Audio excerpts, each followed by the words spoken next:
Mummy का क्या role रहा तुम्हारी जिंदगी में? मम्मी के बारे में बताओ। सर मम्मी का मेन रोल है सर सेक्रीफाइस में। जी जी। ड्रीमर्स ने इनको सहायता धक्का लगा दिया अच्छा रैंक लाने के लिए। आप बता सकते हो कि गर्लफ्रेंड बनाएंगे तो फिर पढ़ेंगे हम, जी जी सर। ऐसा कुछ? तो मैंने मोटिवेशन तो वहीं से ही है, मेरा source of motivation is my father only. कि ड्रीमर्स ने इस बार जो रिकॉर्ड बनाया है एसएसबी सिलेक्शन का, वो रिकॉर्ड ना पहले कभी बनाया है और ना आगे कोई बनाने के लिए सोचेगा। अगर उस रिकॉर्ड को तोड़ेंगे तो हम ही तोड़ेंगे। वो रिकॉर्ड्स भी बहुत जल्दी हम आप लोगों के सामने रखने वाले हैं।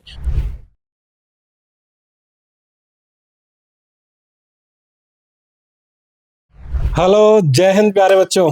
आज मेरे साथ है एक स्पेशल हमारा छात्र जिससे हम बातचीत करेंगे, संयम बाल्यान।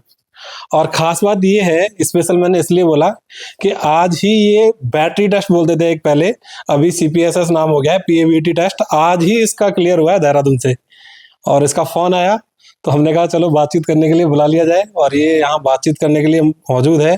इस बच्चे का सीपीएसएस एग्जाम क्लियर हो चुका है तो अब शायद इसको ये टेंशन भी नहीं है कि इसकी रैंक एनडीए एग्जाम में क्या आएगी, क्योंकि अब ये एयरफोर्स में पायलट बनने वाले हूँ। Yes sir. तो संयम, मैं आपके बारे में, बचपन के बारे में और 12th तक थोड़ा जानना चाहता हूँ कि आपने कैसे पढ़ाई करी, मदर फादर क्या करते हैं, क्या बैकग्राउंड है। तो पहले मुझे फर्स्ट क्लास से लेके 12वीं तक आपने क्या करा, क्योंकि अक्सर बच्चों से बात होती है तो ये होता है कि बच्चे शुरुआत से ही प्रिपरेशन करना स्टार्ट कर देते हैं। तो मैं ये जानना चाहता हूँ 12वीं तक आपने कैसे पढ़ाई की और एनडीए का आपको कब पता चला? सर अगर मैं अपनी एजुकेशन के बारे में बताऊं तो सर मतलब मैंने को 4th या 5th में मैंने डिसाइड कर लिया था कि बनना तो ऑफिसर ही है। 4th और 5th में? जी, बट ये नहीं था अरे कि मेरे को आर्म फोर्सेस में जाना है। बट ये तक पहला मेरा मतलब एम था कि हाँ जज बनते हैं। बट सर उसके बाद फिर जैसे जैसे मैं फिर सुनता गया लोगों से कि to become a fighter pilot in our country is very tough, तो फिर मैंने सोचा कि क्यों ना इस तरफ चले। फिर सर मैंने फिर अभिनंदन सर के बारे में पढ़ा, group captain, very 9th good। Class में। तो उनसे थोड़ा मोटिवेशन लिया, पता लगा कि NDA earliest way to become a fighter pilot in our country. तो सर फिर उसके बाद मैंने क्लास 12th करी। क्लास 12th में मतलब मैंने अपने सिटी में से ही करी है सर, मैंने पब्लिक। कितने परसेंट मार्क्स हैं 12th में? सर 12th में 86.6%। 86 पॉइंट मार्क्स हैं। और खास बात ये भी है इस बच्चे की कि ये जिस बेल्ट से आता है वहाँ पूरा बेल्ट जो है वो हिंदी भाषी है। कहाँ से हो आप खुद ही बताइए। सर मैं मुजफ्फरनगर, उत्तर प्रदेश। मुजफ्फरनगर, शामली के आसपास इसने अभी मेरे को गांव बताया।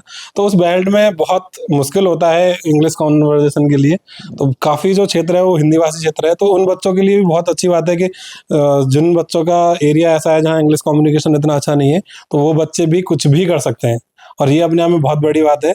बाल्यान साहब, चौधरी साहब भी हैं हमारे, अभी मेरे को मैंने इससे कंफर्म किया। तो 12वीं में पता चला आपको एनडीए के बारे में, या मतलब आपने बताया 4th क्लास में, तो प्रिपरेशन करना आपने कब से स्टार्ट कर दिया? सर प्रिपरेशन मैंने वैसे 12th की बात करी थी, बट ये था कि मेरा पीसीएम जो बेस था वो थोड़ा स्ट्रॉन्ग था। तो अच्छा। मैंने थोड़ा पहले तो मैंने घर से सेल्फ स्टडी करी थी। फिर अनफॉर्चुनेटली मैं अपने फर्स्ट अटेम्प्ट में कॉन्फ्रेंस आउट हो गया। हाँ, मेरा ये सवाल भी था आपसे कि अब ये आपने जो एग्जाम दिया है ये कौन सा बार में आपने क्लियर किया है? सर ये मेरा 3rd अटेम्प्ट था एसएसबी का। तो रिटन एग्जाम दोनों बार निकाला था आपने? सर पहले तो मैं खुद स्टडी करता था, बट फिर मेरे को लगा कि हाँ मेरे मार्क्स भी थोड़े कम आ रहे थे रिटन में, मतलब वही 360 380 के बीच में। तो सर फिर मैंने डिसाइड करा कि अपने लास्ट अटेम्प्ट था मेरा ये, फिर मैंने डिसाइड करा कि क्यों ना फिर एक अच्छी सी कोचिंग ले लें अब रिटन की भी।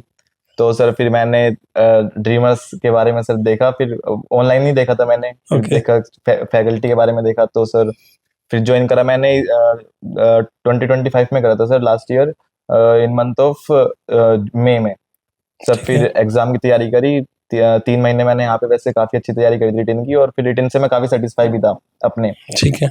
हाँ सर, फिर उसके बाद कोचिंग जैसे मेरे को मिली यहाँ पे सर, एसएसबी की काफी अच्छी कोचिंग थी। और एसएसबी में किस किस टीचर्स ने आपको गाइड किया, मैं थोड़ा ब्रीफ में जानना चाहूंगा आपको सर। क्योंकि हमारे ये सवाल इसलिए पूछ रहा हूँ, हमारे यहाँ एसएसबी की बहुत बड़ी टीम है। तो आप किस बैच में थे, कौन से आपके मेंटर्स थे? सर मेरा बैच था 6th अक्टूबर वाला। ओके सर उसमें मेरे जो साइकोलॉजिस्ट थे वो विंग कमांडर दीपक त्यागी सर थे, जो मेरे जीटीओ थे वो ग्रुप कैप्टन अहलुवालिया सर थे। ठीक है। और सर आईओ थे सर, कर्नल रैंक के। तो ये जैसा कि आप देख रहे हो, बाल्यान जी से मेरी बात चल रही है और आज इन्होंने निकाला है अपना सीपीएसएस एग्जाम और आज ही ये मेरे पास पहुंच गए हैं।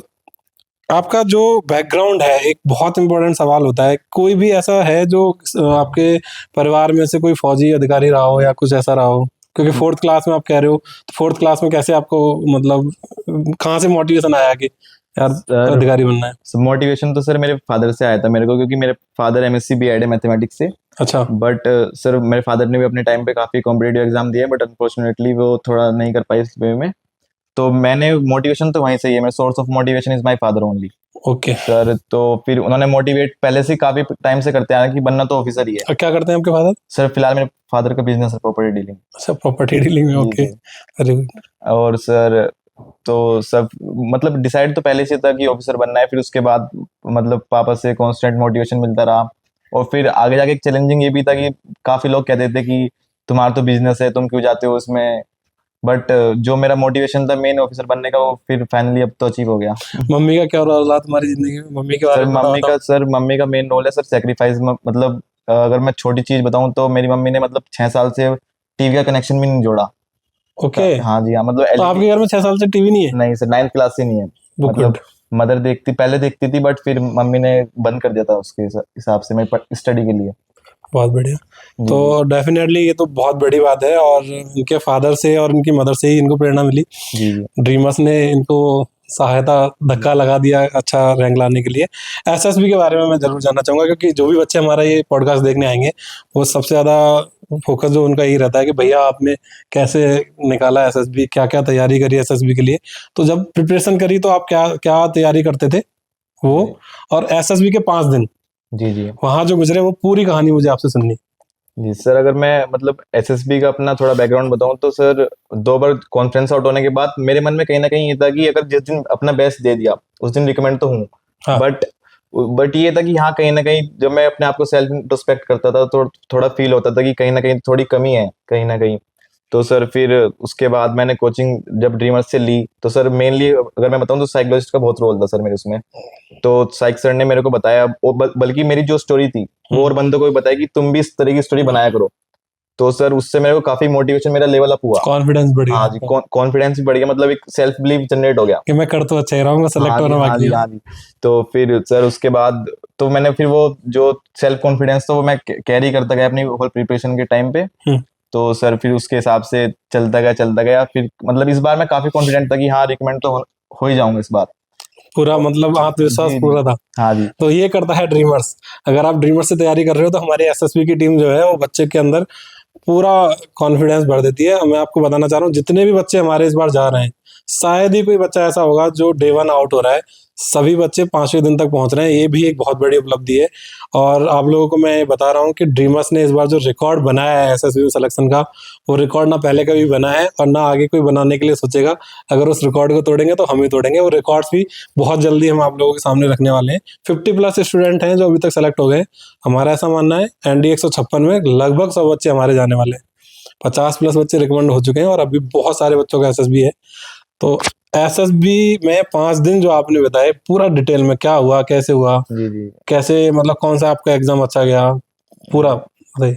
सर अगर स्टार्ट करूँ स्क्रीनिंग से सर, तो स्क्रीनिंग में हाँ ये था कि कितने बच्चे थे? सर मेरे टाइम पे रिपोर्टिंग 48 की हुई थी सर, गुवाहाटी। 48? अच्छा, जी आप गुवाहाटी बोर्ड से। जी, गुवाहाटी सर बोर्ड। तो सर पहले दिन 30 स्क्रीन हुए। सर स्क्रीनिंग में मतलब ये था कि मेरा मेन जो स्ट्रॉन्ग होल्ड है वो नरिशन पे था।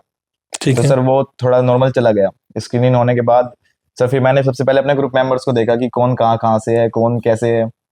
तो सर पता लगा कि फिर कंपटीशन किससे है? हाँ जी हाँ जी। तो सर सबसे पहले मैंने देखा तो पता लगा कि सर दो चेस्ट नंबर 28 और 26 प्रीवियसली रिकमेंड थे।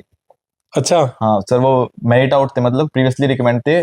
तो सर फिर लगा कि हाँ अब तो कंपटीशन आए ग्रुप का होगे। लेवल तो अप है। एक चेस्ट नंबर था सर, उसके मतलब मम्मी पापा दोनों एयरफोर्स में ऑफिसर है, विंग कमांडर। Very good. हाँ, और सर दो जो बच्चे थे वो सैनिक स्कूल से थे, और मतलब कोई ना कोई आर्मी पब्लिक स्कूल का था। मैं ओनली था जो प्राइवेट स्कूल से, जो सिविलियन थे। Civil background sir. और तो सर फिर मेरे को लगा कि यहाँ कंपटीशन तो, फाइट तो तगड़ी मारनी पड़ेगी। तो आपको डर लगा या सोचा कि मजा आएगा? नहीं सर, डर इतना नहीं था, क्योंकि मेरे को कॉन्फिडेंस था कि इस बार तो मैं करना हो ही तो है, जाना है। किसी भी उस पे करना है। ठीक है। हाँ जी। तो सर फिर उसके बाद शाम को ही साइक हो गया मेरा। तो साइक में उस टाइम तक तो मैं काफी रिलैक्स रहा, मैंने किसी से इतनी बातचीत नहीं करी ग्रुप में भी। तो थोड़ा रेस्ट लिया, शाम के टाइम साइक दिया। साइक के बाद साइक मेरा मतलब जो मेरे को खुद को लगा तो परफॉर्मेंस काफी अच्छी हो गई। उसके बाद सर डे 2 मेरा रेस्ट था प्रॉपर। सर डे 3 में मेरा इंटरव्यू था। कितने वैट के क्वेश्चन अटेम्प्ट करे थे? सर मैंने WAT करी है 58 58। जी, अरे और गुड, SRT करी है सर 53। तो अच्छी प्रैक्टिस करके गए थे। हाँ जी सर, मतलब रेस्पॉन्स सब अच्छे थे। ठीक है, आगे। और सर डे 2 मेरा पूरा फ्री था, और डे 3 में सर मेरा इंटरव्यू था मॉर्निंग में। सर इंटरव्यू के लिए भी मतलब इंटरव्यू में तो इंटरव्यू के बारे में बड़ा बच्चे इंटरेस्ट लेते हैं, क्या क्या पूछा गया आपसे? सर इंटरव्यू के लिए कुछ ऐसा स्पेशल? सर स्पेशल तो सर जैसे मैंने 12th 2023 में कर ली थी मैंने 12th।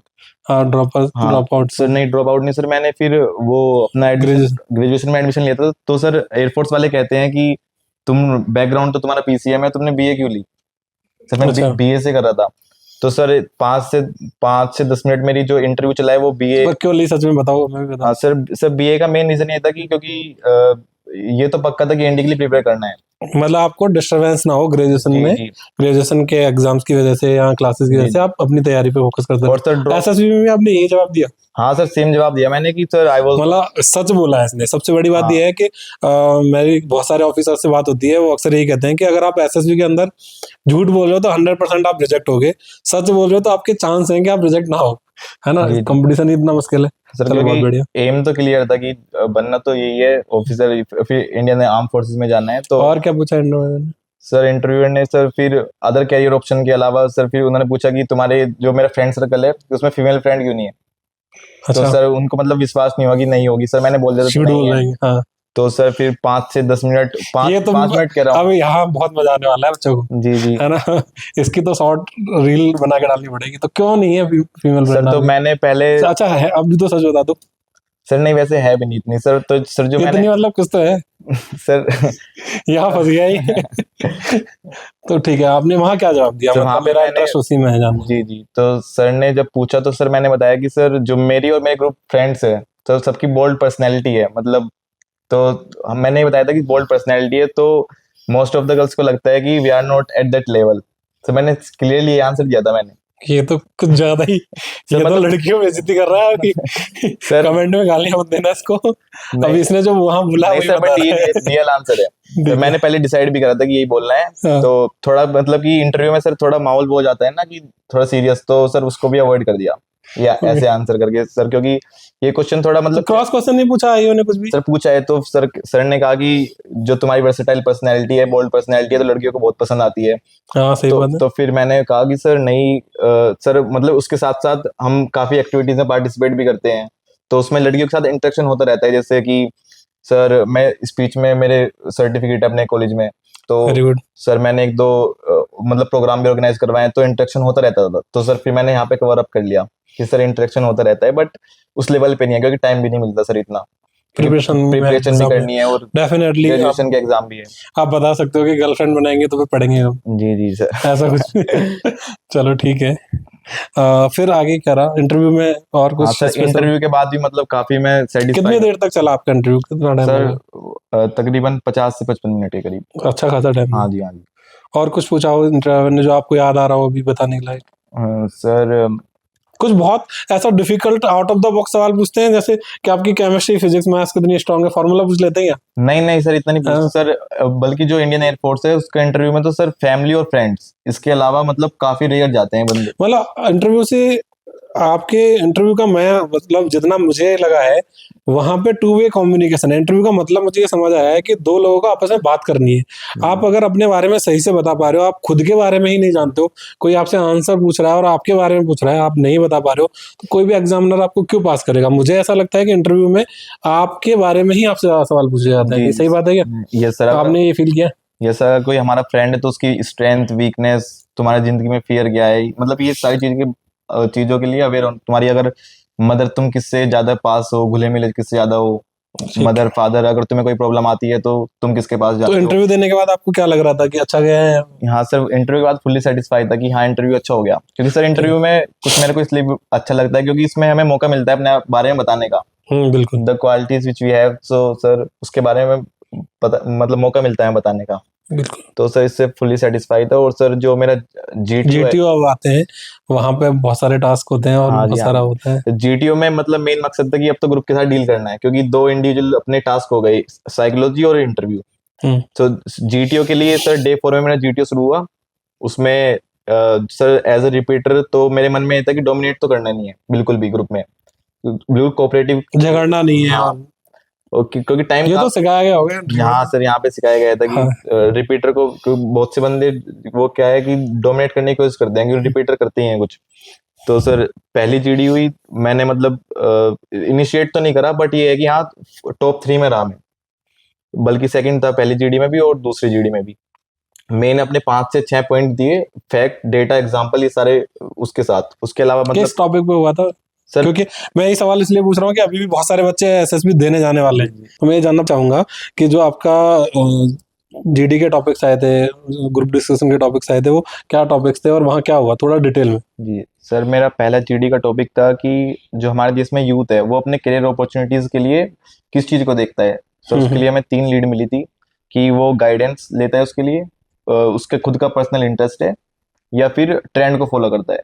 तो ये पहली जीडी ये थी। तो आपका पॉइंट ऑफ व्यू क्या रहा? सर मेरा पॉइंट ऑफ व्यू था कि ट्रेंड को फॉलो करता हाँ है। बिल्कुल, मेरा भी यही है कि इंडिया में होता क्या है कि हम भेड़ चाल और देखा देखी बहुत हाँ, करते हैं। सर उसके लिए मैं तो उसका सबसे बड़ा एग्जांपल हूँ। इंटरव्यू तुम्हारा हो रहा है, अपने बारे में बता रहा हूँ कि मैंने इंजीनियरिंग इसलिए कर ली कि मेरे आसपास कुछ लोगों ने जी मेरे से पहले इंजीनियरिंग कर ली थी। सर, मैंने मतलब ये कि 12th के बाद पीसीएम का काफी ज्यादा ट्रेंड है। सर मैंने बताया कि फिर 12th के बाद बीटेक का पूरा ट्रेंड है सर हमारे इधर। एक्चुअली में हाँ सर, और अब मैंने रिसेंट का पॉइंट बताया था सर कि बीटेक के बाद एमबीए का ट्रेंड बन गया अब, कि अब बंदे एमबीए ज्यादा कर रहे हैं बीटेक के लॉजिक बाद। नहीं ढूंढते हैं लोग, ये बिल्कुल सही बात है और मैं जी। सहमत भी हूँ, और शायद आपके जीटीओ साहब भी इस बात से सहमत हुए होंगे कि इंडिया में होता क्या है, बिना कारण के ही हम कोई काम करने लग जाते हैं। और इस पे बहुत सारे लोगों ने रिसर्च भी की है। जी जी जैसे एक बहुत पॉपुलर रिसर्च है कि एक बैल बची और एक आदमी खड़ा हुआ, वहाँ 4 लोगों को पहले खड़ा किया गया और एक आदमी अननोन था उसमें। 4 लोग मतलब पता था कि खड़ा होना है, जी। एक आदमी फ्रेश आता है तो थोड़ी देर देखने के बाद वो भी खड़ा होने लग जाता है, फिर धीरे धीरे उन 4 लोगों को निकाल दिया जाता है, नए लोग इंट्रोड्यूस कराए जाते हैं। जब भी बैल बचती है लोग खड़े होना स्टार्ट कर देते हैं, तो जी वहाँ कोई दिमाग लगाने की कोशिश नहीं करता है कि यार क्यों। तो जी ये एक प्रॉब्लम तो है। सर, ये भी है। उसके अलावा मैंने पॉइंट बताया था कि मतलब पंजाब और हरियाणा में ट्रेंड है कि फॉरेन जाने का, कनाडा, ऑस्ट्रेलिया, ये भी ट्रेंड बन चुका है। तो ये पॉइंट आपने वहाँ ये भी पॉइंट मारा। Very good. और कोई टॉपिक?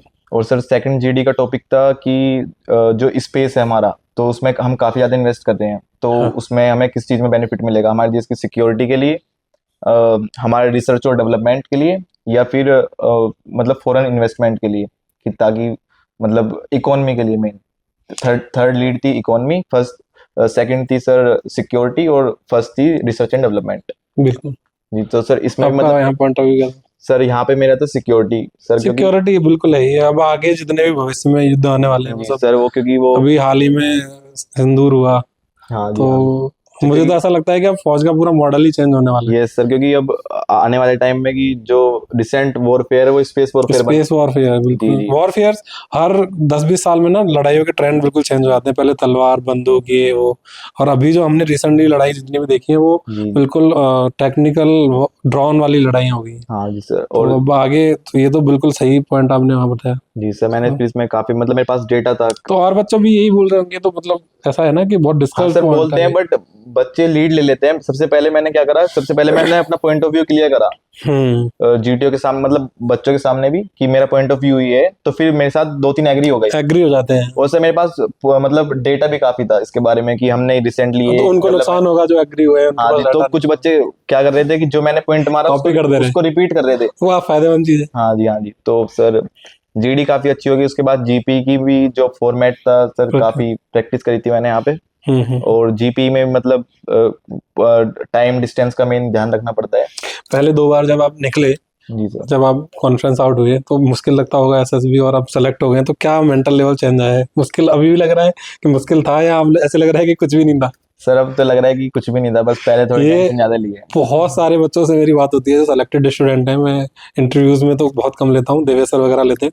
तो ज्यादातर बच्चे जो सेलेक्ट हो जाते हैं वो बाद में यही बोलते हैं कि यार कुछ भी नहीं था, लेकिन जब फेल हो रहे होते हैं तो समझ नहीं आता कि कहाँ फेल हो गए। Yes sir. ठीक है, बहुत अच्छा। तो आपके भविष्य के लिए बहुत बहुत शुभकामनाएं, थैंक यू। और बिल्कुल अच्छे से देश की वायु सेना में आप जाने वाले हो। आप तो सुरक्षा करो, बढ़िया तरह से रहो। गुड लक आपके फ्यूचर के लिए, आप अच्छी रैंक्स तक जाएं। ठीक है, congratulation. Thank you sir. Okay.